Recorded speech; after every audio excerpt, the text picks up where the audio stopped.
যে ইরানে মার্কিন যুক্তরাষ্ট্র হামলা করার পরে এবং তাদের শীর্ষ নেতৃত্বদের হত্যা করার পরে সেখানে যে ইরান যে মার্কিন যুক্তরাষ্ট্রের নতজানু হয়ে যাবে তারা সেটা মনে করছেন না, ফলে যদি মনেই না করেন, অর্থাৎ ট্রাম্প সরকারের ভাষ্য অনুযায়ী যে ইরানি জনগণকে তাদের নিজেদের নেতৃত্ব বুঝে নিতে হবে, নেতৃত্ব বুঝে নেওয়ার কথা, সেটা তো ওইখানকার কাঠামোতে সেটা সম্ভব না।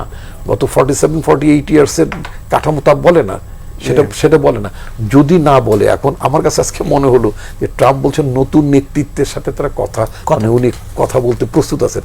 নতুন নেতৃত্ব কি খামেনি সাহেব যে নেতৃত্বর কাঠামোটা বা যে থ্রেডটা রেখে গেছেন, যে সুতোটা ওদের শাসনতান্ত্রিক যে ওদের যে বিন্যাসটা, সেটা রেখে তাদের সাথে যদি কথা বলতে হয়, যারা টেক ওভার করেছেন তারা তো অলরেডি ডিক্লেয়ার করে দিয়েছেন যে তারা এটা প্রতিশোধ নেবেন। সেটাই তো, ফলে আলটিমেটলি আমরা ট্রাম্প সাহেবের উদ্দেশ্য কি পূরণ হলো না, বরং যেটা মনে হলো যে বিশ্ব ব্যবস্থাটা আরো বেশি অস্থিতিশীল হয়ে গেল।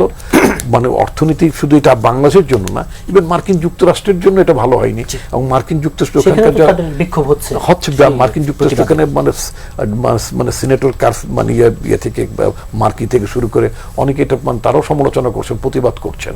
তা আমি মনে করি যে যুদ্ধ, অশান্তি, অস্থিতিশীলতা সেটা সারা বিশ্ব ব্যবস্থার শান্তির জন্য এগুলো হুমকির ব্যাপার। বাংলাদেশকে এই বিষয়গুলো মাথায় রেখেই চলতে হচ্ছে এবং চলতে হবে।